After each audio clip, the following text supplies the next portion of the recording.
காவடியாட்டத்தின் புராண கதை என்னன்னு பார்ப்போமா?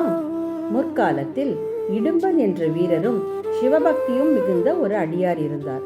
ஒரு நாள் மகரிஷி அகத்தியர் இடும்பனிடம் சிவகிரி மற்றும் சக்திகிரி என்ற 2 புனித மலைகளை ஹிமாலயத்திலிருந்து தென்னாட்டிற்கு கொண்டு வருமாறு ஆணையிட்டார். இடும்பன் அந்த 2 மலைகளையும் ஒரு தண்டில் கட்டி தோள்களில் சுமந்தார். அந்த சுமைதான் காவடி என அழைக்கப்பட்டது. நீண்ட பயணத்தால் களைப்புற்ற அவர் பழனி அருகே சிறிது நேரம் ஓய்வெடுத்தார்.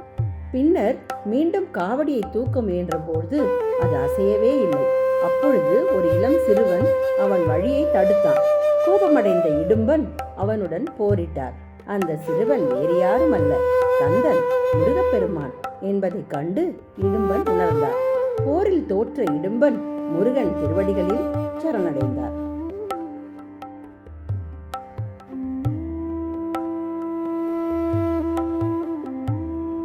அப்பொழுது முருகப்பெருமான் அருளினார், என்னை நம்பி பக்தியுடன் காவடி சுமப்பவர்களின் துன்பங்கள் அகலும், வேண்டுதல்கள் நிறைவேறும்.